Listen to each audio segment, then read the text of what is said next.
কি হলো রুই, এখানেও বসে কান্না করছিস কেন?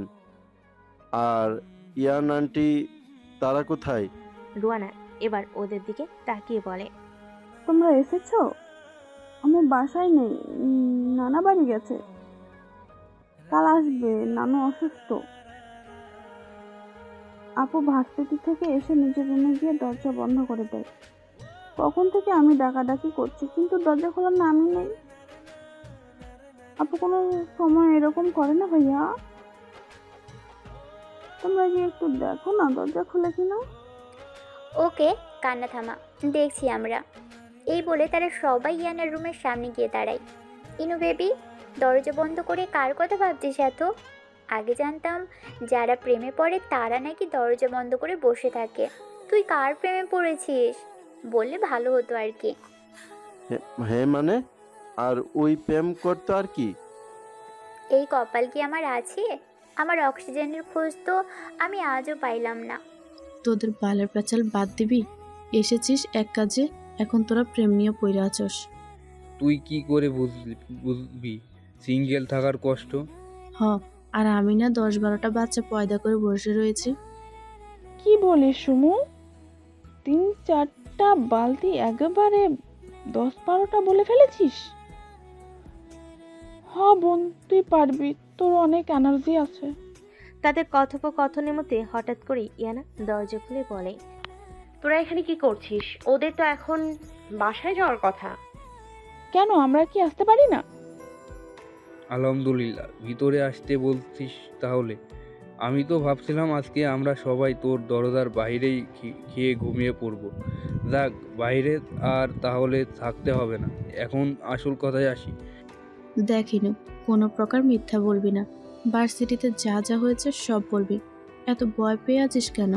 আর ওই সময় এভাবে চলেই বা আসলি কেন? কই আমার কি হবে? আমি ঠিক আছি, তোরাই শুধু শুধু চিন্তা করছিস।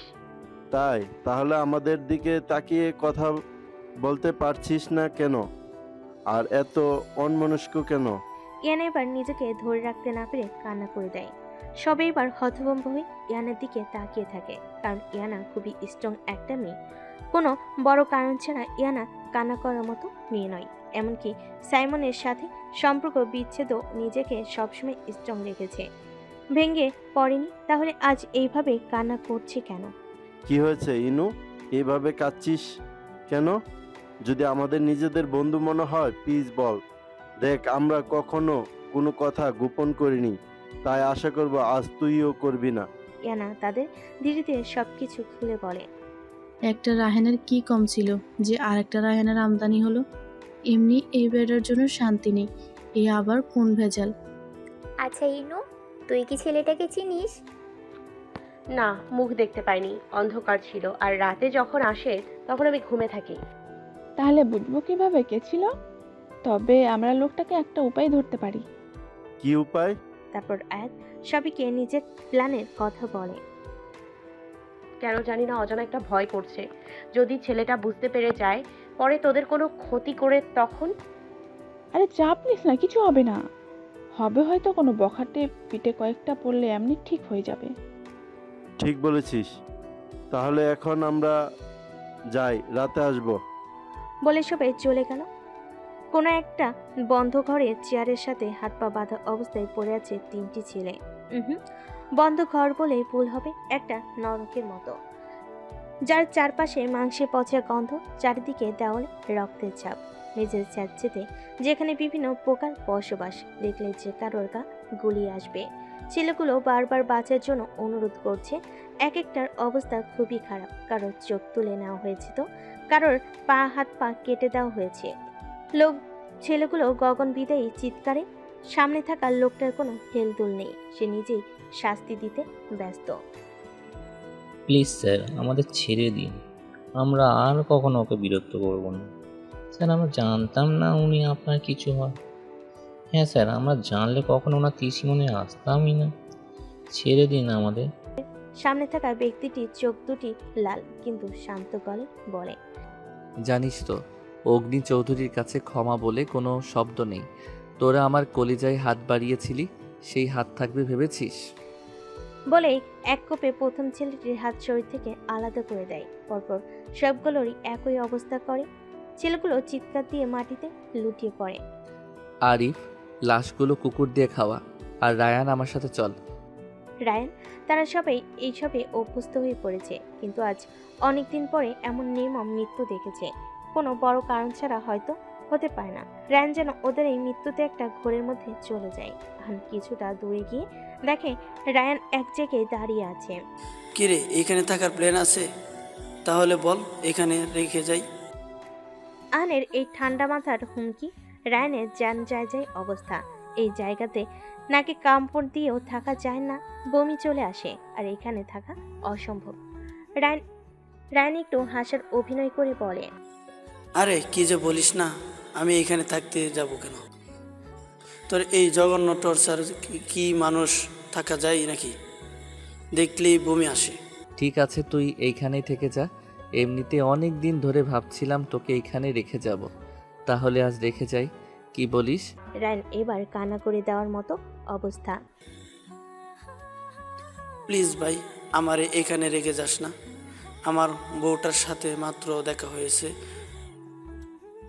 বউটা আমার অকালে বিধবা হয়ে যাবে, আর তোর মেয়ে ওই তো জামাই হারা হবে।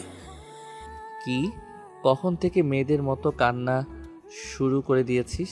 তোর এমন মেয়েলি স্বভাব কবে থেকে হয়েছে বলতো? আর আমার মেয়ে জামাই হারা হবে মানে? রায়ান এবার একটু ভাব নিয়ে বলে, আরে এইটা বুঝলি না? তোর মেয়ে তো আমার ছেলের একমাত্র বউ। এখন আমি যদি মারা যাই তাহলে আমার ছেলে আসবে কোথা থেকে? তাহলে তোর মেয়ে জামাই হারা হবে না? What a logic! গোয়েন্দা অফিসার রায়ানের মাথায় এত লজিক, আগে জানতাম না তো। আমার কখনো মেয়ে হবে না বলেই আহান চেহারা গম্ভীর করে বলে, এখন যদি গাড়িতে না উঠিস, আই সোয়ার তোকে এইখানেই রেখে যাব। আহান এই কথা ভাবতে দেরি, রায়ানের উঠতে দেরি হয়নি। আহান আড়ালে একটা মুচকি হাসি দেয়। কে বলবে এটা দেশের নামকরা গোয়েন্দা অফিসার আরসালান রায়ান, যার নাম শুনলে ক্রিমিনালদের ঘুম হারাম হয়ে যায়। কিন্তু আহানের সামনে কিভাবে বাচ্চামো করছে, একেই মনে হয় বলে বন্ধুত্ব। হল্লাপাটি সবাই ঝোপের আড়ালে অপেক্ষা করছে আগত ব্যক্তিটির জন্য। তবে ইয়ানা ঘুমের অভিনয় করে শুয়ে আছে, আর এদিকে ইয়ানার কাণ্ড দেখে আহান হাসছে। আমাকে ধরার জন্য তুমি আর তোমার বাদর বাহিনী এত কষ্ট করছো, সো স্যাড। আজ তো আমি যেতেই পারবো না, কারণ আজ আমি খুব ক্লান্ত। আজকে তোমাকে না দেখেই ঘুমাতে হবে। তুমিও ঘুমিয়ে পড়ো, আর সময় হলে আমার পরিচয় এমনিতেই জানতে পারবা। Good night baby. Iyana SMS দেখে প্রায় কান্না করার মতো অবস্থা। এই হাতের খাম্বা জানলো কিভাবে ওদের প্ল্যানের কথা? ইয়ানা জানালা দিয়ে সবাইকে ডেকে নিয়ে আসে রুমের ভিতর। কি মশারে বাবা, বাইরে কামড়িয়ে অবস্থা খারাপ করে দিল। আর এইদিকে তুই এমনি ডাইনির মতো ডেকে আনলি কেন? রুহাইনার বাচ্চা, আমি ডাইনি। তুই ডাইনি, তোর বউ ডাইনি। মেলি ফ্যামিলি ঠিক রাখছিস বোন? আমি আবার উনি ডাইনি হব কিভাবে? বন্ধ করবি তোদের এই বালের পেতাল? এই ছিরি, কেন ডেকে নিয়ে এসেছিস ওইটা বল। ইয়ানা এবার সবাইকে SMS গুলো দেখায়। সবার চোখ বেরিয়ে আসা উপরকম। এ এ এটা ব্যাডা জানলো কেমনে আমাদের প্ল্যান? আচ্ছা, রুমে কোনো ক্যামেরা নাই তো? কি হতে পারে, না হলে আমাদের কথা উনি জানবে কিভাবে? কারণ আমরা ছাড়া তো এই কথা কেউ জানে না। এইবার কি হবে আমার? কতটা খারাপ হলে কেউ কোনো মেয়ের রুমে ক্যামেরা ফিট করে? আগে ইয়ানার মাথা ফেটে যাচ্ছে, সাথে একরাশ ঘৃণা। আচ্ছা, তোরা সবাই তো অগ্নি চৌধুরীকে চিনিস। উনি তো অনেক বড় মাফিয়া, যার নাম শুনলে পুরো শহর আতঙ্কে কাঁপে। উনি অনেককে সাহায্য করেছে। আমরা যদি ওনার কাছে সাহায্য চাই তাহলে কেমন হবে?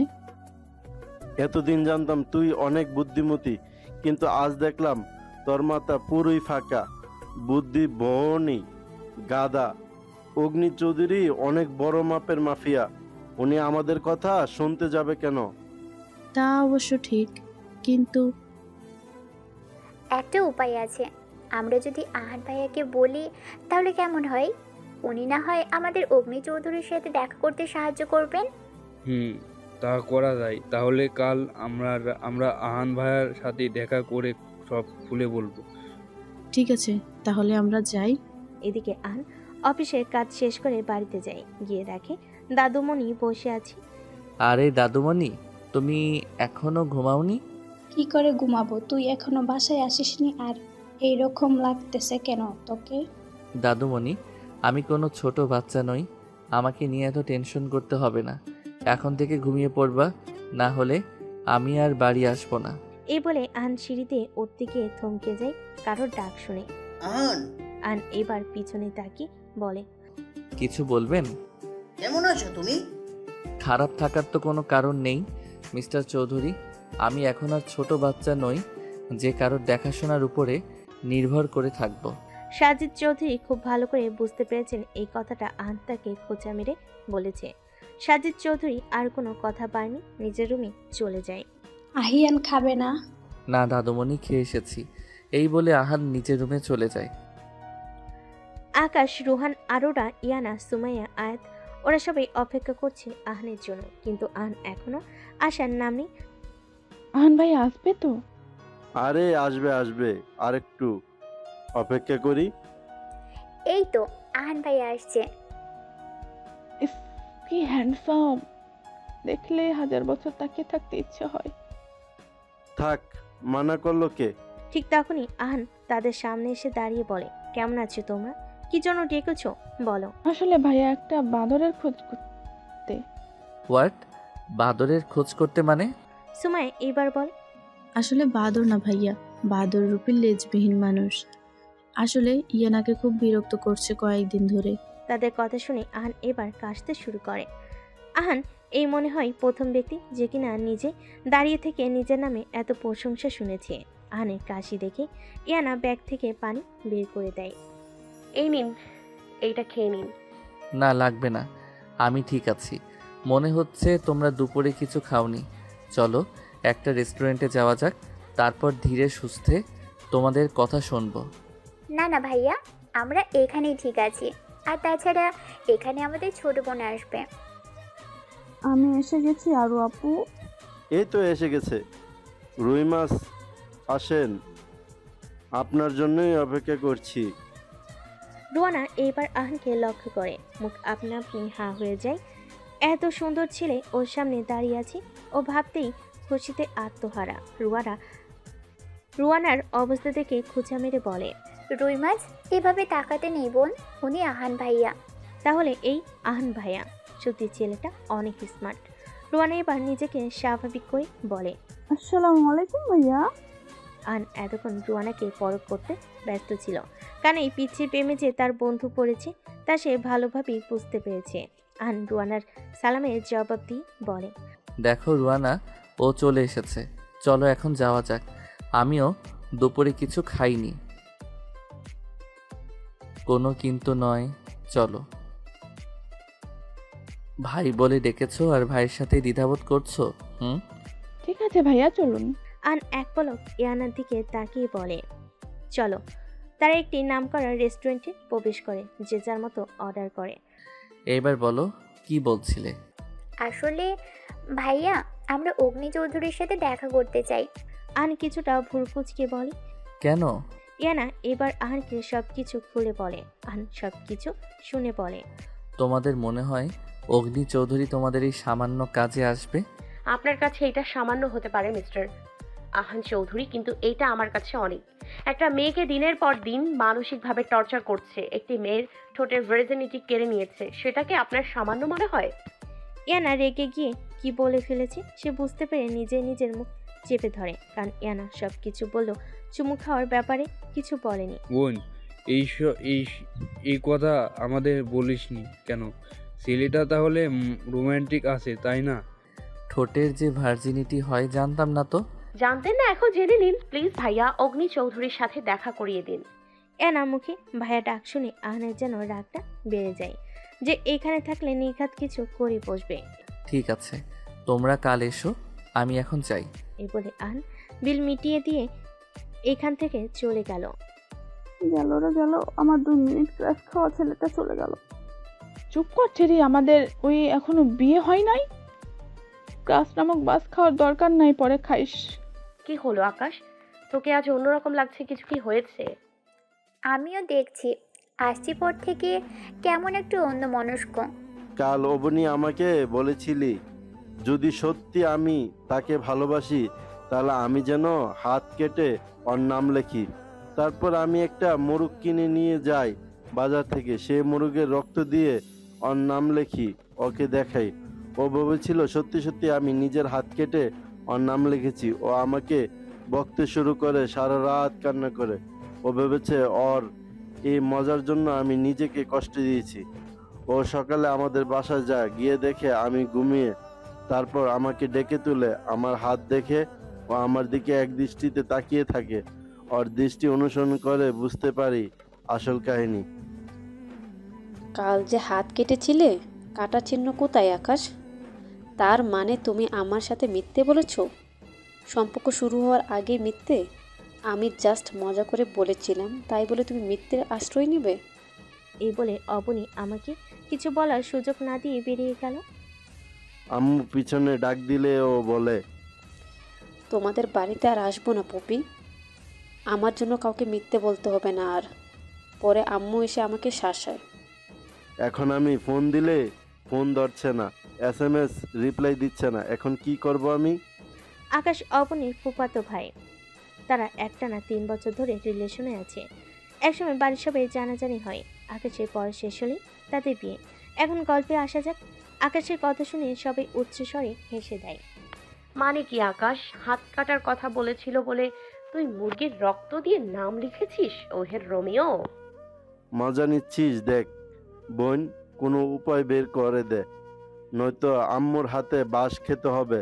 বাসায় গিয়ে আম্মু বলছে অবনীকে যেন বাসায় নিয়ে তবেই বাড়িতে ফিরি, নয়তো আমার জন্য বাড়ির দরজা বন্ধ। তুই গিয়ে সামনাসামনি দেখা করে সরি বলে নে, তাহলেই তো সমস্যার সমাধান হয়ে যায়। আর অবনী তোকে খুব ভালোবাসে, তোর মিথ্যাটাও সহ্য করতে পারেনি। তুই গিয়ে ক্ষমা চেয়ে নে, দেখবি সব ঠিক হয়ে যাবে। ঠিক বলেছিস, তোরা বস, আমি যাই আমার রানীর রাগ ভাঙাতে। আকাশের যাওয়া দেখে সবাই আবার হেসে ওঠে। এই না, একটা ঘটনা শুনেছিস?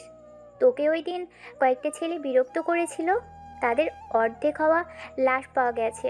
খুবই নৃশংসতাভাবে হত্যা করা হয়েছে তাদের।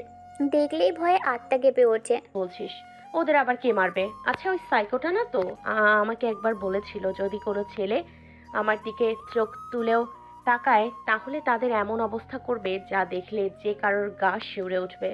আমার না খুব ভয় করছে। আকাশ রুহানের কিছু করবে না তো? কারণ তারাও তো ছেলে। ভয়ে যেন ইয়ানার গলা শুকিয়ে আসছে।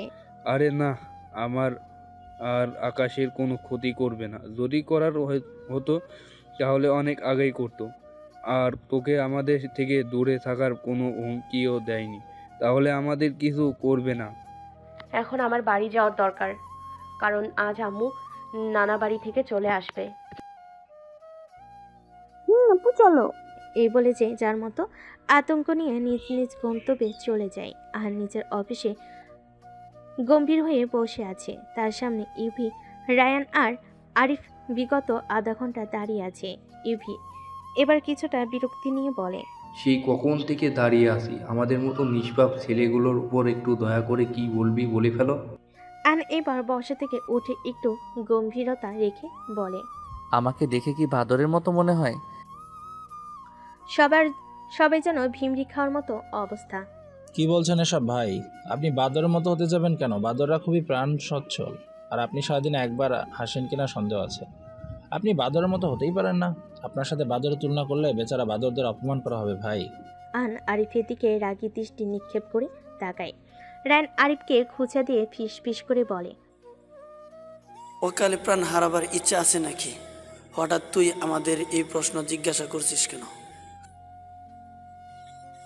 আর তোকে বাদরের মতো মনে হয় এই কথা তো কে বলেছে শুনি একটু? না মানে সে কি এখনো জীবিত আছে? আন দাঁতে দাঁত চেপে বলে, যেই প্রশ্ন করেছিল সেটা উত্তর দে। অতিরিক্ত কথা বলতে কে বলেছে? রিল্যাক্স ব্রো, তুই বাদরের মতো হবি কেন? তুই যদি বাদরের মতো হতি তাহলে কি সবার ক্রাশ বয় হতি? আর এই কথা কে বলছে তো একটু বলবি? আমার না খুব জানতে ইচ্ছে করছে। কেউ বলেনি, এমনি জিজ্ঞাসা করেছি। তোরা এবার আসতে পারিস।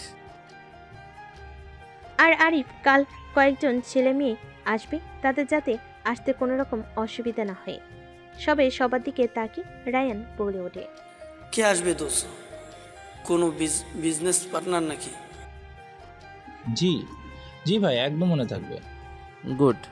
সুমাইয়া রাস্তা দিয়ে যাচ্ছিল, ঠিক তখনই দেখে একটা ছেলে একটা মেয়ের ওড়না ধরে টানাটানি করছে। এসব দেখে যেন সুমাইয়ের একটা কালো অতীত মনে পড়ে যায়। সে নিজেকে আর ধরে রাখতে না পেরে ছেলেটিকে না দেখেই রেগে ছেলেটার গালে ঠাস করে থাপ্পড় বসিয়ে দেয়। ছেলেটা এবার রাগী দৃষ্টি নিক্ষেপ করে হুঙ্কার দিয়ে বলে ওঠে, এই মেয়ে সাহস কি করে হয় আমার গায়ে হাত তোলার? সুমাইয়া এবার ছেলেটির দিকে তাকিয়ে বলে, রায়ান, আপনি তো আহান ভাইয়ের ফ্রেন্ড। কি করে আপনি রাস্তার একটা মেয়েকে উত্ত্যক্ত করতে পারেন? ছি, আমার তো ভাবতেই ঘৃণা হচ্ছে। রায়ান নিজের রাগকে কন্ট্রোল করার জন্য চোখ বন্ধ করে বলে, থেমে যাও মেয়ে, বাড়াবাড়ি করো না। যা জানো না তা নিয়ে কথা বলো না। আজ একটা মেয়ে বলে এখনো অক্ষত আছো, না হলে এখানে লাশ হয়ে পড়তো। হুমকি দেন আমাকে? এইসব প্রতিকূলতা থেকে আমি পার হয়ে এসেছি মিস্টার রায়ান। সম্মান হারানো কি সেটা আপনি কি করে বুঝবেন? আপনারা তো শুধু পারেন সম্মান নিতে। থেমে যাও মেয়ে, না হলে ভালো হবে না। কি করবেন? হ্যাঁ আপনারা? আরে আপু, আপনি ওনার সাথে এমন করছেন কেন? উনি যদি না থাকতো তাহলে জানি না বখাটেগুলো আমার কি করতো। মানে উনি তোমাকে কিছু করেনি? দেখো, ভয় পেয়ে কিছু লুকাবে না। না আপু, উনি কিছু করেননি। আমি যখন রাস্তা দিয়ে যাচ্ছিলাম তখন কয়েকজন বখাটে এসে বিরক্ত করছিল। এক পর্যায়ে একজন এসে আমার ওড়না টান মেরে নিচে ফেলে দেয়, আর তখনই এই ভাইয়াটা এসে আমাকে বাঁচায় আর গুন্ডাগুলোকে মেরে পুলিশে দিয়ে দেয়। আমি যে দেখলাম উনি তোমার ওড়না ধরে রেখেছিলেন, তাহলে? উনি আমার ওড়না ধরেননি, মাটি থেকে তুলে আমার গায়ে জড়িয়ে দেয়। সুমাইয়া এবার আস্তে করে রায়ানের দিকে তাকিয়ে দেখে এখনো হাত মুষ্টিবদ্ধ করে চোখ বন্ধ করে রেখেছে, হয়তো রাগ কন্ট্রোল করছে। আসলে আমি বুঝতে পারিনি, আমি দুঃখিত, আমাকে ক্ষমা করে দিবেন। রায়ান এবার সুমাইয়ার দিকে তাকায়। সুমাইয়া রায়ানের চোখ দেখেই থমকে যায়, চোখ রাগে অসম্ভব লাল হয়ে রয়েছে। সরি মাই ফুড, আজ মেয়ে বলে বেঁচে গেলে, না হলে বুঝিয়ে দিতাম আরসালান রায়হানের গায়ে বিনা কারণে হাত তোলার ফল। এই বলে রায়ান নিজের গাড়িতে উঠে চলে যায়, আর এদিকে সুমাইয়া হতাশ হয়ে তাকিয়ে থাকে। Please stop. অবনী, দাঁড়াও বলছি। দেখো, এখনো যদি না দাঁড়াও, যেটা করিনি এখন তা কিন্তু করব। অবনী নিজের মতো করে একমনে হেঁটে চলেছে। হঠাৎ করে পা থমকে যায় কারো চিৎকারে। সে পিছন ফিরে তাকিয়ে দেখে আকাশ ছুরি দিয়ে নিজের হাতে পরপর আগ টানছে। অবনী এবার আকাশের কাছে গিয়ে হাত ধরে কান্না করতে করতে বলে, পাগল হয়ে গেছে তুমি? কি করছিলে এটা? ইস, কত কানে কেটে গিয়েছে। তোমাকে এখন কি করতে ইচ্ছে করছে আমি নিজেও জানি না। কি করব? তোমাকে কখন থেকে ডাকছি, শুনতে পাচ্ছ না কেন তুমি? তুমি তো জানো তোমার সাথে কথা না বলে আমি থাকতে পারি না। হয়েছে, আর ঢং করতে হবে না। মিথ্যে বলেছিলে বলে মনে হচ্ছিল না। এই নাও, ড্রেসিং করা হয়ে গেছে। বাকিস ব্যাগে ফার্স্ট এড বক্স ছিল, চলো এবার। আকাশ এবার অবনীর হাতে হ্যাসকা টান দিয়ে ওর উপর বসিয়ে দিয়ে পেট আঁকড়ে ধরে। অবনী যেন বরফের মতো জমে যায়। সরি সোনা, আর মিথ্যা বলবো না। এই যে কান ধরছি, প্লিজ ক্ষমা করে দাও। কি কি করছো কি আকাশ? এটা আমার কলেজ, ছাড়ো। কেউ দেখে নিলে সমস্যা হবে। দেখলে দেখুক, কি যায় আসে। আমি আমার হবু বউকে ধরে রেখেছি, কারো বাপের কি? আগে বলো, আমায় ক্ষমা করেছো কি না? ইস, এখনো বউ হয়নি, এখনো অসভ্য, ছাড়ো বলছি। আর ক্ষমা করছি কিনা ভেবে দেখবো। তাই? হুম। ঠিক আছে, তাহলে আমি আমার কাজ করি। কি কি কি করবে? কি হলো? এইভাবে সামনে এগোচ্ছ কেন? ডিস্টার্ব করো না, এখন বউকে চুমু খাবো, কারণ বউ রেগে আছে, আগে বউর রাগ ভাঙাতে হবে। না, আমি তোমায় ক্ষমা করে দিয়েছি, ছাড়ো এবার আমায়। এই তো গুড গার্ল, যাও ছেড়ে দিলাম, তবে আজকের দিনটা একদিন পুষিয়ে নিব। দেখা যাবে, চলো এবার। ইয়ানা গভীর ঘুমে আচ্ছন্ন, কিন্তু মনে হচ্ছে ওর শ্বাস বন্ধ হয়ে আসছে। ঠোঁটের চুমুগুলো কামড়ে পরিণত হচ্ছে। একসময় মনে হলো ঠোঁটে কেউ কামড়াচ্ছে। ইয়ানা এবার হঠাৎ চোখ খুলে তাকায়। হুট করে ছেলেটির হাত চেপে ধরে বলে, কে আপনি? আমার রুমে কি করছেন?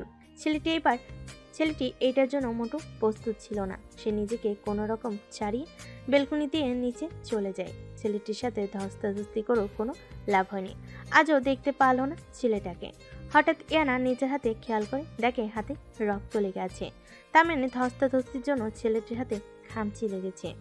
শালার উগান্ডাকে তো কিছু করতেই পারছি না, যাক একটু ব্যথা দিতে পারছি, কিন্তু আজও মুখটা দেখতে পারলাম না। ধুর। একটু পর ইয়ানার মোবাইলে একটা SMS আসে। কাজটা তুমি ঠিক করলে না বেবি, তোমায় জাস্ট একটু দেখতে গিয়েছিলাম, কিন্তু তুমি আমার কাজে বাধা দিয়ে দিলে। অতিরিক্ত ছটফটে তুমি, তবে তোমার ঠোঁটগুলো মাশাল্লাহ। ইয়ানা SMS পড়ে কান্না করে দেয়। শালা, লেজবিন, হাতি, লুচ্চা, বদমাস, খাডাস, তোরে যদি আমি সামনে পাই, তাহলে যদি নর্দমায় না চুবাইছি, তাহলে আমার নামও ইনায়া নয়। আমাকে গালি দেওয়া যদি হয়ে থাকে তাহলে ঘুমিয়ে পড়ো। যদি আর 2 মিনিটও দেখি বসে রয়েছ, তাহলে আমি আমার অসমাপ্ত কাজ গিয়ে সমাপ্ত করে দিয়ে আসবো। আর হ্যাঁ, ছেলেদের থেকে দূরে থাকবা। আহানের এই SMS পড়তে দেরি, কিন্তু ইয়ানার শুতে দেরি হয়নি। ইয়ানার কাণ্ড দেখে আহান উচ্চস্বরে হেসে ওঠে। একটি বিশাল হোটেলে নারী নিয়ে মত্ত একজন প্রাপ্তবয়স্ক যুবক খালি গায়ে মেতে উঠেছে নিষিদ্ধ এক আদিম খেলায় একজন নারীকে নিয়ে। বর্তমানে সে নিজের পিপাসা মেটাতে ব্যস্ত। রায়হান বেবি, আমরা বিয়ে করছি কবে? রায়হান নিজের মুখটাকে একটু বিরক্তি নিয়ে বলে, তুই যে আমার সাথে আছিস, ওই অনেক এত কথা কে বলতে বলেছে তোকে? সরি রায়হান, আর বলবো না। ঠিক তখনই রায়হানের একটি ফোন আসে। ফোন। কে সে? ফোন। ঠিক আছে, গাড়ি বের কর, আজই বাংলাদেশ ব্যাক করছি। ফোন। রায়হান কথা শেষ করে একটা বাঁকা হাসি দেয়। তাহলে শেষ পর্যন্ত তোমার আসল পরিচয়টা জেনেই গেলাম সৎ ভাই, আমি আসছি। খেলাটা তাহলে সামনাসামনি হোক বলে রায়হান অট্ট হাসিতে ফেটে পড়ল। ইয়ানা আর সুমু অগ্নি চৌধুরী বিলাসবহুল ড্রয়িং রুমে বসে আছে। ঠিক তখনই অগ্নি তাদের সামনে এসে বলে। তাকে দেখেই সবাই দাঁড়িয়ে যায়। অগ্নি হাত দিয়ে তাদের বসতে বলে। কিরে আরু, তোদের এই ক্রাশ অগ্নি চৌধুরীর রুমে ও কি মাস্ক আর সানগ্লাস পরে থাকে? উনি কি কানা নাকি দেখতে সুন্দর না? চুপ থাক সেরি, উনি খুব সুন্দর। অনেকে তাকে দেখেছে, তারাই নিজ মুখে বলেছে। অগ্নি এতক্ষণ ধরেই ইয়ানার দিকে তাকিয়ে আছে। ইয়ানাকে পর করছে। শরীরে সাদা কালো রঙের হাঁটু পর্যন্ত টপস, কালো প্যান্ট, মাথায় হিজাব করা।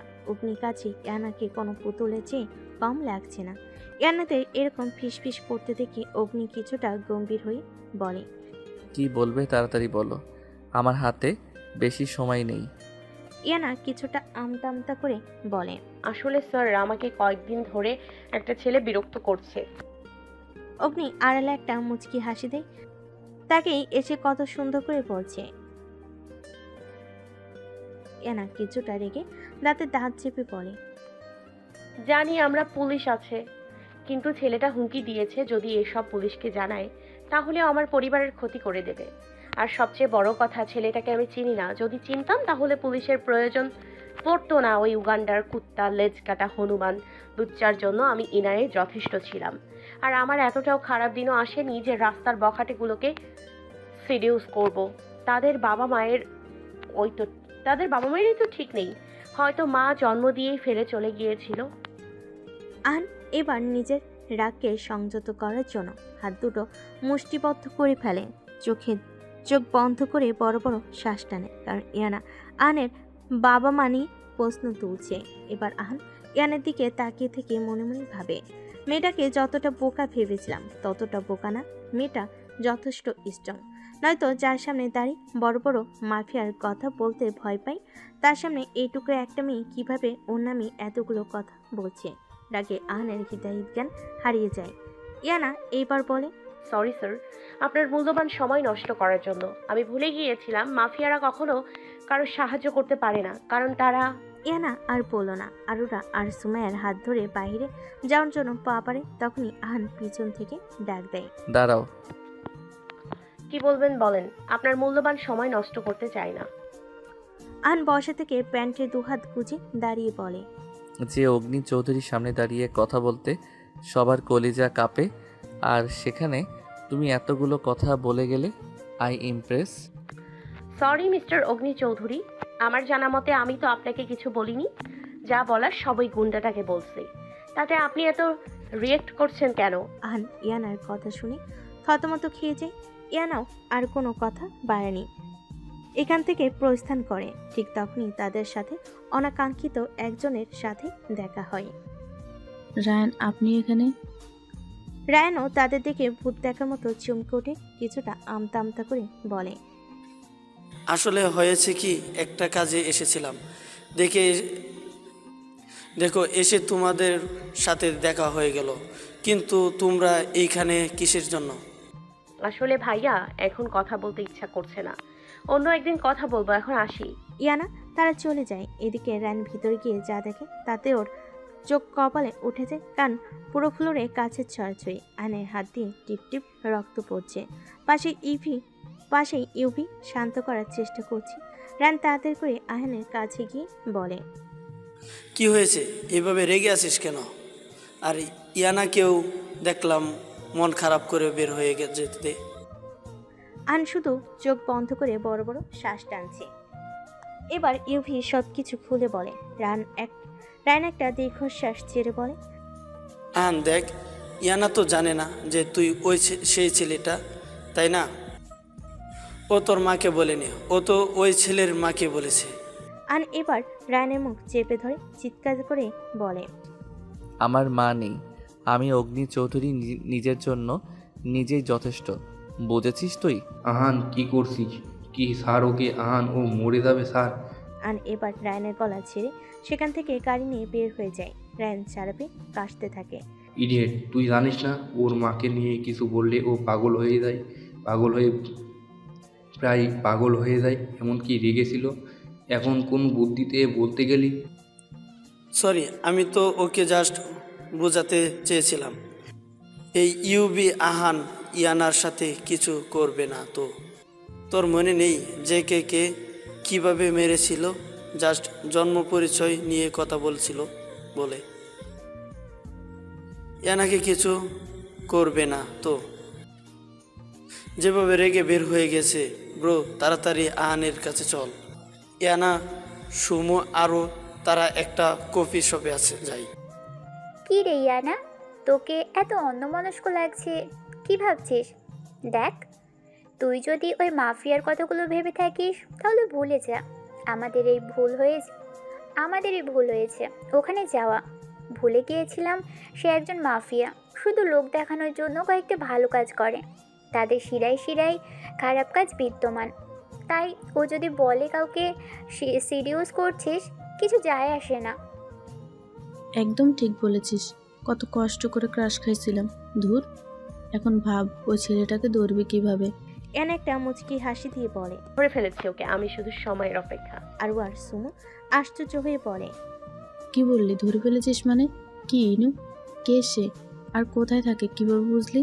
ইয়ানা এবার বসা থেকে উঠে বুকে দুহাত গুজে মুচকি হাসি দিয়ে বলে, কে কোথায় কিভাবে দেখেছি সেটা না হয় পরে জানিস, আগে আমি শিওর হই। আজ হবে আসল খেলা। এখন চল বাড়ি ফিরে যাক, দেরিতে গেলে আবার আম্মু বকাবকি করবে। তাছাড়া সামনের মাসে আব্বু বাড়ি ফিরছে। চল, তবে নিজের খেয়াল রাখিস। ওকে বেবি, তোরা চিন্তা করিস না। তারপর তারা যার যার মতো বাড়ি চলে যায়। রায়নার ইউপি আহানকে খুঁজে চলেছে, কিন্তু আহানের কোনো খোঁজ নেই। ব্রো, ইয়ানাকে কিছু করবে না তো? আমার মনে হয় না কিছু করবে, কারণ মুখে যতই না বলুক ও কিন্তু ইয়ানাকে ভালোবাসে। তাই যেন হয়। ওর জীবনটা যাতে একটু আলোর সন্ধান পায়। এখন লাস্ট বারের মতো আরেকটা ফোন দেওয়া যাক। এবার ফোন দিতে রিসিভ হয়। হ্যাঁ হ্যালো আহান, কোথায় তুই? আর ফোন ধরিস না কেন? বাড়িতে আসছি আমি। এই বলে ফোন কেটে দেয়। যাক বাবা, কেটে দিল, কিছু বলতেও দিল না। রাত ফুরিয়ে আধার নেমে আসে, কিন্তু একজনের চোখে ঘুম নেই। সে খোলার সাথে বসে ড্রিঙ্কস করতে ব্যস্ত, হয়তো কোনো এক কালো অতীত বলার জন্য ব্যস্ত হয়ে পড়েছে। কিন্তু কি সেই কালো অতীত? আহান প্লিজ ভাই স্টপ। জানিস তুই অতিরিক্ত ড্রিঙ্কস করলে তোর মাথা ব্যথা শুরু হয়ে যায়, সহ্য করতে পারিস না, আর খাওয়ার প্রয়োজনও নেই। এখন রুমে চল প্লিজ। কিন্তু আহানের কোনো রেসপন্স নেই। সে চেয়ারে হেলান দিয়ে মাথার উপর হাত রেখে বসে আছে। রান এবার একটু ঘাবড়ে গিয়ে আহানের শরীর ধরে ঝাঁকুনি দেয়। ঝাঁকুনির ফলে সে এক সাইড দিয়ে হেলে পড়ে। আহান কি হয়েছে তোর? আহান আহান আহান।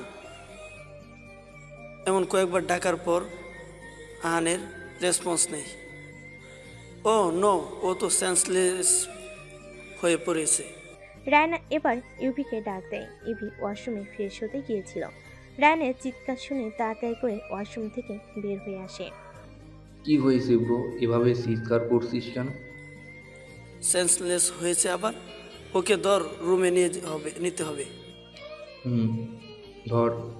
জানে অতিরিক্ত মানসিক চাপ নিলে ওর মাথা ব্যথা শুরু হয়, নিজেকে ঠিক রাখতে পারে না, তার উপর আবার ড্রিঙ্কস করেছে, সেন্সলেস তো হবেই। রায়নার ইউভি মিলে আনকে রুমে নিয়ে যায়। হঠাৎ আনের হাতের দিকে নজর যায়, দেখে হাত কেটে গিয়ে রক্ত শুকিয়ে গেছে। মনে হচ্ছে কোনো কাচের বস্তু দ্বারা আঘাতপ্রাপ্ত হয়েছে, আর এটা যে সে নিজেই নিজেকে করেছে। এতক্ষণে রায়নার ইউভি বুঝে যায়। মিসেস অন্তলিকে ফোন কর। কিছুক্ষণ পর তাদের পার্সোনাল ডক্টর মিসেস অঞ্জলি এসে আনের হাত ড্রেসিং করে দেয়। চিন্তার কোনো কারণ নেই, হাতের কাটা জায়গাটা ড্রেসিং করে দিয়েছি। হাতের কাটাটা একটু গভীর, বাট এটা তো আর ওর জন্য নতুন নয়। আর অতিরিক্ত মানসিক চাপ আর দুর্বলতার কারণে সেন্সলেস হয়ে পড়েছে। আমি স্যালাইন দিয়ে দিচ্ছি, সকালে ঠিক হয়ে যাবে। রায়ান মিসেস অঞ্জলিকে নিয়ে বাড়িতে দিয়ে আসে। ইয়ানা বাড়িতে সে ফ্রেশ হয়ে ঘুমিয়ে পড়ে, কারণ রাতে তার অনেক বড় একটা মিশন আছে। সে সেই আগন্তুকের জন্য অপেক্ষা করছে। সন্ধ্যা থেকে রাত হলো, রাত থেকে গভীর রাত, কিন্তু সে আগন্তুকের আসার কোনো নাম নেই। তাহলে আজকে আপনি আসবেন না? আজ না আসেন কাল তো আসবেন, কাল না আসলে পরশু, কিন্তু আমি আপনাকে হাতে নাতে ধরবো। আমার সন্দেহ যদি সত্যি হয় তাহলে তো কোনো কথাই নেই, কিন্তু তার জন্য আগে আপনাকে দেখা প্রয়োজন। ইয়ানা আর সারা রাত ঘুমায়নি। তার ভাবনার মাঝে দেখতে দেখতে রাত ফুরিয়ে সূর্যি মামা উকি দেয়। ইয়ানা ফ্রেশ হয়ে গিয়ে নিচে নামে, দেখে তার দিকে সেলিনা হা করে তাকিয়ে আছে। ইয়ানা কপাল কুঁচকে মায়ের দিকে তাকিয়ে জিজ্ঞাসা করে, কি হয়েছে আম্মু, এভাবে তাকিয়ে আছো কেন? আমাকে কি খারাপ দেখাচ্ছে? ইয়ানা ভেবেছে সারা রাত সজাগ থাকার জন্য হয়তো অন্যরকম লাগছে। সেলিনা হোসেন ইয়ানার কাছে এসে চিন্তিত হয়ে কপালে গলায় হাত দিয়ে বলে, তুই ঠিক আছিস ইনু? কিছু হয়নি তো তোর? না মা, আমার কিছু হয়নি, আমি ঠিক আছি। কিন্তু তোমার এমন কেন মনে হচ্ছে আমি ঠিক নেই? আমাকে কি আজ অন্যরকম লাগছে? ঠিক তখনই রোয়ানা পিছন থেকে ডাক দিয়ে বলে, আপু, এটা কি তুই? তুই এত সকালে ঘুম থেকে উঠছিস? ও মাই গড আপু, তুই তো ইতিহাস পাল্টে দিয়েছিস। আম্মু, এটা তোমার মেয়ে তো?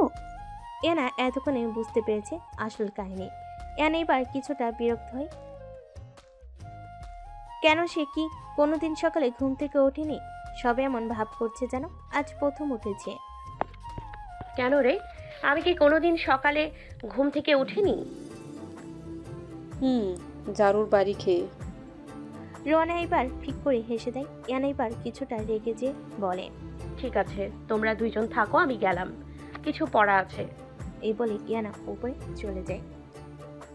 তুই এখনো এখানে দাঁড়িয়ে আছিস কেন? প্রাইভেটে যাবি না? আম্মু, নাস্তা করেই চলে যাব। কিন্তু আম্মু, আপু আজ তোমার ঝাড়ুর মুখ দর্শন না করে উঠে গেল। বলে রোয়ানা হাসাহাসি শুরু করে। হয়েছে, তোমাকেও আর হাসতে হবে না, হয়তো ঘুম ভেঙে গিয়েছিল তাই উঠে গেছে। তুমিও তাড়াতাড়ি নাস্তা করে প্রাইভেটে যা। রুয়ানা নাস্তা শেষ করে প্রাইভেটে চলে যায়। ইয়ানা তারা সবাই বিরক্তি নিয়ে ক্লাসরুমে বসে আছে। ঠিক বলেছিস, শুধু শুধু সময় নষ্ট। এইটুকু সময় অবনীর সাথে কাটালেও ভালো হতো। আমাদের এত সিঙ্গেলদের মধ্যে তুই একজন মিঙ্গেল কি করছিস বলতো? আমাদের সামনে বারবার গার্লফ্রেন্ডের নাম নেস, আবার কি কষ্ট লাগে না? আমার কি কষ্ট লাগে না? বন্ধু হয়ে বন্ধুর কষ্টটা তো ভাবতে পারিস। হুম, আকাশ, তুই রায়ানের সামনে এইভাবে বলতে পারিস না। ও ভাই জীবনে তো মেয়ে পাবে না, তাই কষ্ট পাবে। সব ওই বুঝলাম, কিন্তু তোদের মনে হচ্ছে না আমাদের ইনু বেবি আজ চুপচাপ হয়ে গেছে? কাল বিকাল থেকে অন্যমনস্ক দেখছি। সেটা তো আমি খেয়াল করেছি, ভেবেছি হয়তো এমনি তুই আর জিজ্ঞাসা করিসনি। তখনই তাদের ক্লাসের আইসিটির জাফর স্যার চেঁচিয়ে বলে, কথা বলছে কে? দাঁড়াও, বলছি স্বেচ্ছাই, পরে আমি দাঁড়া করালে দ্বিগুণ শাস্তি দিব। হল্লা পার্টির সবাই এক এক করে দাঁড়িয়ে পড়ে। জাফর স্যার চশমাটা নিচে নামিয়ে বলে, বের হও ক্লাসরুম থেকে। তোমরা ক্লাসের মধ্যে কথা বলো আমি পছন্দ করি না, জানো না? এক মুখ ভেঙচি দিয়ে বলে, শালারটা ক্লাস তো করাস না ঠিক মতো, আবার কথা বললে সমস্যা। তার সবাই এমনিতেই খুশি হয়ে বের হয়ে যাওয়ার কথা বলার জন্য সবাই এক এক ক্লাসরুম থেকে বের হয়ে আসে। বের হয়ে তো আসলাম, আজ আর ক্লাস করব না। এখন বাসা যেতে পারবো না, আম্মু নানান প্রশ্ন করবে। ঠিক বলছিস, এখন বাড়ি যাওয়া যাবে না। এক কাজ করি, ওই মোড়ের চায়ের দোকানে যাওয়া যাক, অনেক দিন ধরে যাওয়া হয় না। ঠিক বলেছিস, চল। তারা সবাই চায়ের দোকানে যায়। রেণু কাকু কেমন আছো? আরে তোমরা অনেক দিন পরে আসলে। আসলে কাকু ব্যস্ত থাকি ইদানিং, তাই আসা হয় না। কাকি কেমন আছে? আলহামদুলিল্লাহ, তোমাদের দোয়ায় ভালো আছে। এখন চা দাও, আমাদের পছন্দের চায়ের কথা মনে আছে নিশ্চয়ই? হ বাবা, আমার মনে আছে। তোমরা বও, আমি এখন আর দিতে আসি। চাওয়ালা সবাইকে চা দেয়। আচ্ছা, আমার হাতের চা খেলে মনে হয় কেউ আমার ভালোবেসে চাওয়া বানিয়ে দিয়েছে। সুমন রায়ানের পিঠে থাপ্পড় মেরে দাঁত বের করে বলে, কোন জায়গায় কোন কথা বলতে হয় এটা কি তুই জানিস না? উনি আমাদের মুরব্বী, কি ভাববে বলতো? চুপ থাক বাদর, বউ সারা কষ্ট কি তুই কি বুঝবি? বাদর না, বাদর নেই হবে। মেল ফিমেল ঠিক রাখিস অন্তত। আর আমার না অনেকগুলো জামাই আছে যে তোর কষ্ট বুঝবো না। ঠিক তখনই তাদের সামনে একটা গাড়ি এসে থামে। গাড়ি দেখে একজনের অন্তরাত্মা কেঁপে ওঠে, কারণ গাড়ির মালিক সম্পর্কে তারা অবগত। গাড়ি থেকে নেমে আসে একজন সুদর্শন পুরুষ, যার রন্ধে শরীরে রয়েছে অন্ধকারের ছোঁয়া। রায়হান এখানে কেন? আর ও কবে দেশে আসলো? ওর না আরো কয়েকদিন পরে আসার কথা, তাহলে এখন এখানে কি করছে? রায়হান গাড়ি থেকে নেমে তাদের সামনে গিয়ে দাঁড়ায়। সারপ্রাইজ বেবি, ভেবেছিলাম কয়েকদিন পরে আসবো, কিন্তু তোমাকে না দেখে থাকতে পারলাম না। ইয়ানা রায়হানকে কিছু না বলে হল্লাপাট্টির সকলের উদ্দেশ্যে বলে, চল এখান থেকে। মনে হয় না এখানে থাকার কোনো দরকার আছে। রাস্তায় যে কারোর সাথে কথা বলা ঠিক না, আর এইসব গুন্ডা মাস্তান থেকে দূরে থাকাই ভালো। ইয়ানা এখান থেকে প্রস্থান করবে, ঠিক তখনই রায়হান পিছন থেকে ওর হাত চেপে ধরে রাগী কণ্ঠে বলে, আমার সাথে তোমাকে থাকতে হবে। রায়হান যা চাই তা পেয়ে তারপর শান্ত হয়। আমার নজর এখন তোমার উপর পড়েছে সোনা, তাই তোমাকে আমার চাই, সেটা এক রাতের জন্য হলেও। বলে রায়হান এখান থেকে চলে গেল। ইয়ানা রায়হানের টাচ করা জায়গায় বারবার ঘষতে থাকে। রাগে দুঃখে ওর কান্না চলে আসছে। হল্লাপাটির সকলের মুখে চিন্তার ছাপ। কি করব এখন আমরা? ও কি বলে গেল এসব? এক রাতের জন্য হলেও চাই মানে? চিন্তার কোনো কারণ নেই, ও আমার কিছু করতে পারবে না। এতটা কনফিডেন্স হয়ে কিভাবে বল? তুই ওকে চিনিস? খুব খারাপ একটা ছেলে। ইয়ানা একটা রহস্যময়ী হাসি দিয়ে বলে, আমাকে তো আর কিছুতেই পারবে না, আর এক রাতের জন্য চাওয়া সেটা বিলাসিতা মাত্র। সবাই ইয়ানার দিকে অবাক হয়ে তাকিয়ে থাকে। কয়েকদিন আগে পর্যন্ত যে মেয়ে ভয় পেত, আজ তার মুখে কোনো ভয়ের ছাপ নেই। কারণ একটা মেয়ে যত সাহসী হোক না কেন, তার কাছে তার ইজ্জত সবার ঊর্ধ্বে। সেটা রক্ষা করার জন্য সব কিছু স্যাক্রিফাইস করতে পারে, আবার সব কিছুর বিরুদ্ধে লড়তে পারে। আর নিজের রাগ নিয়ন্ত্রণ করার জন্য বৃথা প্রয়াস চালাচ্ছে, জোরে জোরে শ্বাস টানছে, হাত দিয়ে গড়গড় করে রক্ত ঝরছে। কালকে কাটা স্থানে পুনরায় আঘাত পাওয়ার জায়গাটা আরও গভীরভাবে আহত হয়েছে। চোখ দুটি সানগ্লাসের আড়ালে রক্তবর্ণ ধারণ করেছে। মনে হচ্ছে যে কোনো সময় টুপ করে রক্ত পড়ে যাবে। হাতের রগগুলো ফুলে উঠেছে। এখন জানা যাক আহানের রাগের কারণ। রাতের বেলা ঘুমে ইঞ্জেকশন পুশ করার কারণে আহান সকালে অনেক দেরি করে ঘুম থেকে উঠে দেখে ওর হাতে স্যালাইন লাগানো। এমনই কাল থেকে মেজাজ বিগড়ে রয়েছে। এসব দেখে আবারও ও রেগে যায়। টান মেরে হাত থেকে স্যালাইন খুলে ফেলে কাটা জায়গায় হালকা ব্যথা পায়। আহান নিজের কাটা জায়গার দিকে তাকিয়ে তাচ্ছিল্যের হাসি দিয়ে বলে, আচ্ছা, অগ্নি চৌধুরীর এইরকম সামান্য কাটায় কিছু হয় না, আর না প্রয়োজন কারোর সেবা যত্নের। আহান রেডি হয়ে নিচে নামে, দেখে ইউভি আর রায়ান বসে আছে। সে কাউকে কিছু না বলে সামনের দিকে পা বাড়ায়। ইউভি কিছুটা চিন্তিত হয়ে বলে, কিরে, এখন কোথায় যাচ্ছিস? তোর শরীর তো এখন ঠিক হয়নি। আহান মুখে চ শব্দ উচ্চারণ করে বলে, তোদের বলেছি আমাকে নিয়ে তো ভাবতে, আর মেয়েদের মতো এমন আদিক্ষেতা করছিস কেন? বলে সামনের দিকে পা বাড়ে। ইভি আর রায়ানও আর কিছু বলেনি। ওরা জানে আর কিছু বলেও লাভ নেই। আহান এমনই নিজে হাজারটা ধমক দিবে, কিন্তু অনেকেও নিজের বন্ধুদের কিছু বলতে পারবে না। কেউ কিছু বলে তাদের জান নিয়ে নিতে দুবারও ভাববে না। আবার নিজের বন্ধুদের রক্ষা করতে নিজের জীবন হেসে হেসে দিয়ে দিবে। একজন আরেকজনের জন্য প্রাণ অটুট থাকুক তাদের বন্ধুত্ব আজীবন। আহান অফিস থেকে কোনো একটা কাজে কলেজে যায়। কাজ শেষ করে যখন গাড়িতে উঠতে যাবে, ঠিক তখনই দূর থেকে হল্লা পার্টি আর রায়হানকে দেখতে পায়। যখন দেখে রায়হান ইয়ানার হাত ধরেছে, নিজের ভারসাম্য হারিয়ে ফেলে। রাগে হিতাহিত জ্ঞান হারিয়ে গাড়ির সামনে গ্লাসে সজোরে ঘুষি মারে। রাগে দাঁতের দাঁত চেপে বিড়বিড় করে বলে, এর ফল তোমাকে ভোগ করতে হবে সোনা পাখি।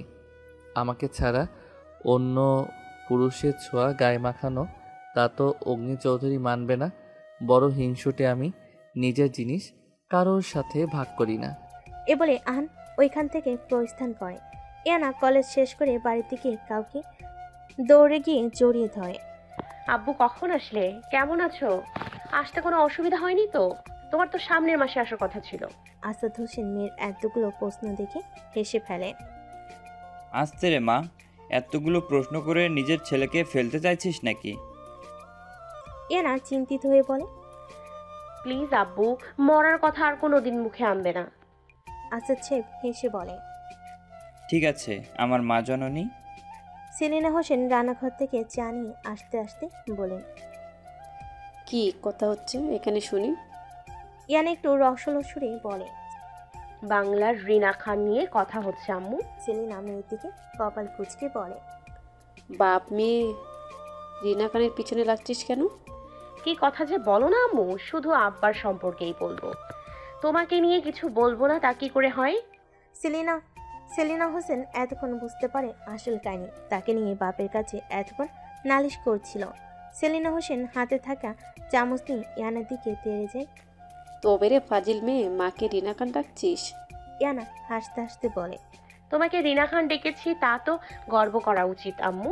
উনি কত ভালো অ্যাক্টিং করে তুমি জানো? এই বলে ইয়ানা হাসতে থাকে। আসাদ, তুমিও এই মেয়ের সাথে হাসছো? আরে রাগ করছো কেন সেলিনা? ও তো মজা করছে। সেলিনা হোসেন রেগে বলে, হয়েছে অনেক মজা করা, যা ফ্রেশ হয়ে খেতে আয়। ইয়ানা মায়ের গালে টুপ করে একটা চুমু দিয়ে বলে, তুমি পৃথিবীর বেস্ট আম্মু। বলেই দৌড়ে উপরে চলে যায়। আসাদ হোসেন এবার সেলিনা হোসেনকে বলে, সেলিনা, তোমার সাথে জরুরি কথা ছিল। বলো, কি বলবে? এ বলে আসাদ হোসেনের পাশে বসে আসাদ হোসেন কিছুটা সিরিয়াস হয়ে বলে, আমার এক কলেজ ফ্রেন্ড ইমতিয়াজ মির্জাকে তো চিনো। 1 বছর আগে ওর ছেলে বিদেশ থেকে লেখাপড়া শেষ করে দেশে ফিরেছে। কোনো এক কারণে ওদের সাথে এখন আর যোগাযোগ নেই, কিন্তু পরশু আমাকে ইমতিয়াজ ফোন করে বলল ওর ছেলে নাকি আমাদের ইনায়াকে দেখে পছন্দ করেছে। এখন সে তাকে বিয়ে করতে চায়। এইবার তোমার মতামত জানতে চাই। সেলিনা হোসেন কিছুটা চিন্তিত হয়ে বলল, ওনার নাম তো আমি তোমার থেকে শুনেছি, সামনাসামনি তো আর কখনো দেখিনি। তোমার যা ভালো মনে হয় তা করো, তবে ইয়ানার মতামত নেওয়া দরকার। আমার মনে হয় না ইনায়া আমাদের মতামতের বাইরে যাবে। ইয়ানা খাওয়া দাওয়া শেষ করে ঘুমানোর জন্য রুমে যায়। গিয়ে দেখে রুয়ানা রুমে নেই। কিছু একটা ভেবে বেলকনিতে যায়। গিয়ে দেখে কারোর সাথে হেসে কথা বলছে।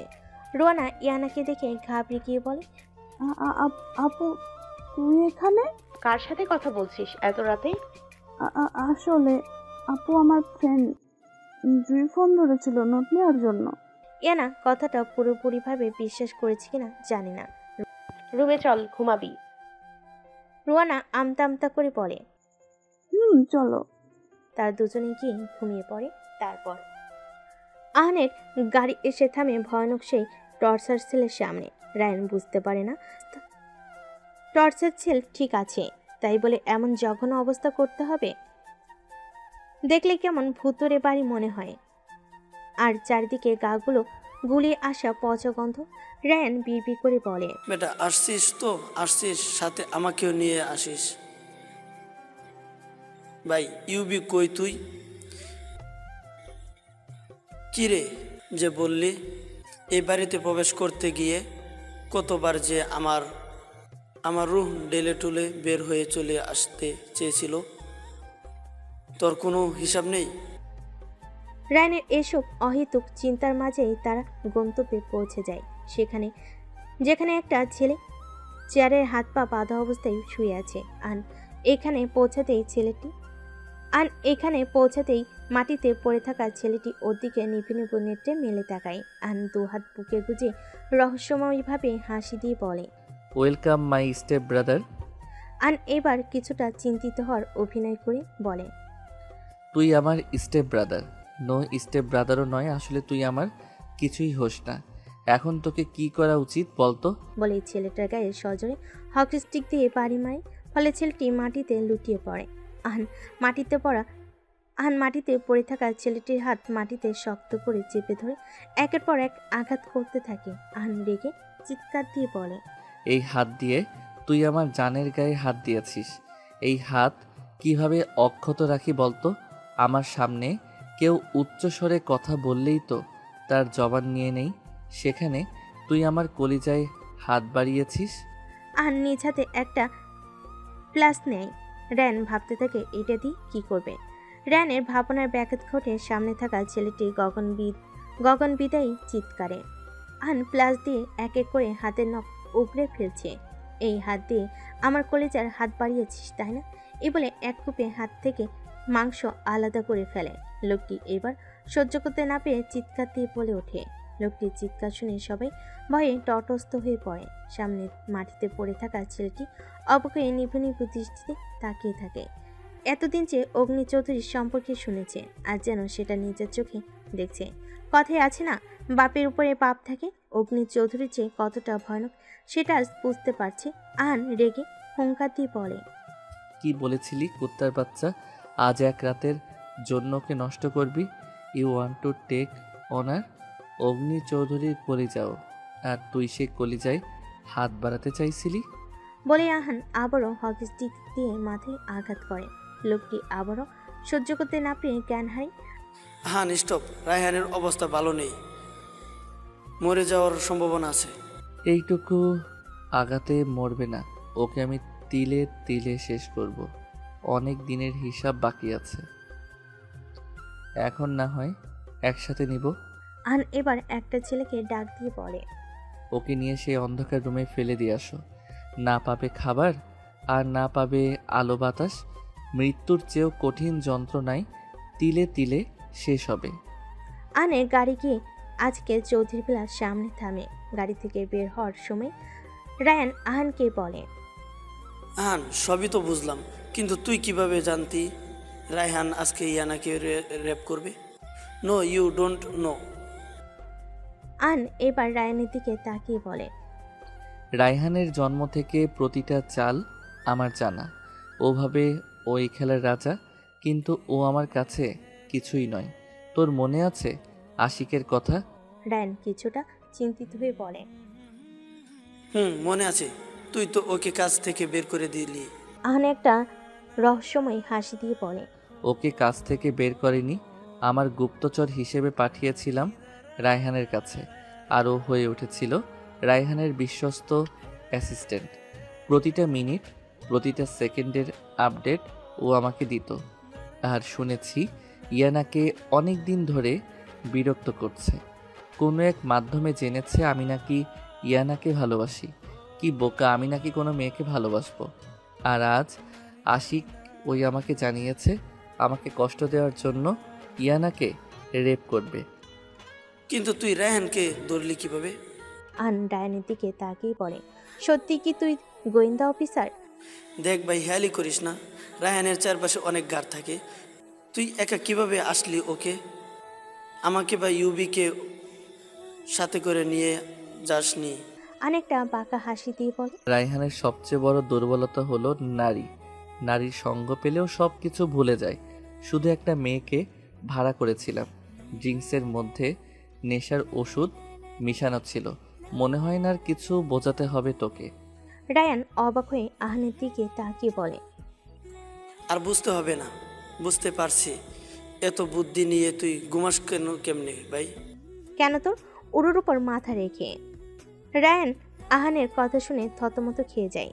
তারা দুজন বাড়ির ভেতর প্রবেশ করে। সমস্ত বাড়ি পিনপতন নীরবতা, কারণ রাত খুব গভীর ছিল। আহান রায়ানের উদ্দেশ্যে বলে, ফ্রেশ হয়ে ঘুমিয়ে পড়, আমি একটু বাইরে যাব। রায়ান অবাক হয়ে, এত রাতে তুই এখন কোথায় যাবি? মহিলা মানুষদের মতো প্রশ্ন করেছিস কেন? বৌহস তুই আমার, অনেক ক্লান্ত তুই, ঘুমিয়ে পড়, আমি আসছি। আয়নের কথা শুনে রায়ানের তবদা লেগে যায়। লাস্ট পর্যন্ত নাকি বইয়ের সাথে তুলনা করলো। তবে রায়ান বুঝতে পেরেছে আন কোথায় যাচ্ছে। সুমাইয়ের ঘুম ভেঙে যায় ফোনের শব্দে। বিরক্তি নিয়ে ফোন রিসিভ করে বলে, হ্যালো, কে বলছেন? No response. কি হলো, কথা বলছেন না কেন? No response. কি ভাই, সমস্যা কি? আমাকে 1 সপ্তাহ ধরে জ্বালিয়ে মারছেন, ফোন রিসিভ করলে কথা বলেন না। যদি বোবা হয়ে থাকেন তাহলে ফোন দেন কেন? রাতের বেলা মেয়েদের বিরক্ত করতে খুব ভালো লাগে, তাই না? কেমন আছো? কথা বলতে পারেন তাহলে। আমি কেমন আছি সেটা না জানলেও চলবে। ফোন রাখেন, যত সব। খবরদার, যদি ফোন রাখছো তোমার বেডরুমে চলে আসবো কিন্তু। একটা ছেলে একটা মেয়ের এত রাতে বেডরুমে যাওয়াটা নিশ্চয়ই লোকে ভালোভাবে নেবে না। তাই বলছি, চুপচাপ থাকো। সুমো কিছুটা ঘাবড়ে যায়, সাথে ভয় পায়।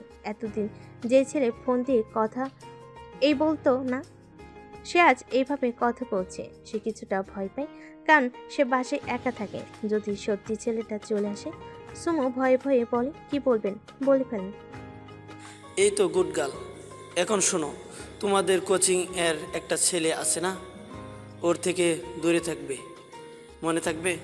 সুমো অবাক হয়ে বলে, কোন ছেলে? কার কথা বলছেন? তোমাদের সিনিয়র সায়ন, যে তোমাকে লাভ লেটার দিয়েছিল। আর আপনি কিভাবে জেনেছেন? এইটা তো আমরা ছাড়া আর কেউ জানে না। কিভাবে জেনেছি সেটা না জানলেও চলবে। যা বলছি তা যেন মাথায় থাকে। এখন রাখি, ঘুমাও, আল্লাহ হাফেজ। সুমোর সব কথা মাথার উপর দিয়ে গেল। কি বলল ছেলেটা? সুমো আর কোনো কিছু না ভেবে ঘুমের রাজ্যে পাড়ি জমায়। ইয়ানা মায়ের ডাকাডাকিতে আজ ঘুম থেকে উঠতে পারছে না। মাথাটা কেমন ধরে আছে। কোনো মতে ঠেলে ঠুলে ওয়াশরুমে ফ্রেশ হতে যায়। হাতে পানি স্পর্শ পেতেই পুরো হাত ঝলসে ওঠে। ইয়ানা হাতের দিকে তাকিয়ে ভয় আটকে ওঠে। পুরো হাত প্লেট দিয়ে কাটা ছেঁড়া, কিন্তু ঘুমানোর আগে পর্যন্ত তো ঠিকই ছিল। তাহলে তাড়াতাড়ি হাতের এই হাল হলো কিভাবে? তাহলে রাতারাতি হাতের এই হাল হলো কিভাবে? আর এমন একটা অবস্থা হয়েছে আমি টেরও পেলাম না। ইয়ানা মাথায় হাত রেখে বলে, মাথা এইভাবে ভারী হয়ে আছে কেন? আর কাল রাতে রুয়ানাকে ঘুম পাড়িয়ে দিয়ে এসে আমি সজাগ ছিলাম, তাহলে ঘুমালাম কিভাবে? ইয়ানা আয়নার দিকে তাকিয়ে কিছু একটা ভেবে হাতের দিকে তাকিয়ে দেখে রায়হানের টাচ করার জায়গায় কাটা। ইয়ানা আর কোনো কিছু না ভেবে রুমের ভেতরে যায়। গিয়ে দেখে টেবিলের উপর একটা চিরকুট রাখা। ছেলেদের ছোঁয়া পেতে খুব শক্ত, তাই না? সেই জন্য রাস্তায় ছেলে নিয়ে নোংরামি করিস। শুনে রাখ, তোর শরীরে শুধু আমার ছোঁয়া থাকবে, অন্য কারো ছোঁয়া কেন লাগাবি তুই? যেখানে কেটেছে সেই জায়গায় মলম লাগিয়ে নাও। দেখো টেবিলের উপর মলম রাখা আছে। আমার কথার অবাধ্য হওয়া আমি পছন্দ করি না। লাস্টবার বলছি, ছেলেদের থেকে দূরে থাকবে, নয়তো আজ শুধু কোনো ছেলের ছোঁয়া জায়গার অস্তিত্ব মুছে দিয়েছে। পরের বার আমার কথার অবাধ্য হলে জান নিয়ে নিতেও দুইবার ভাববো না।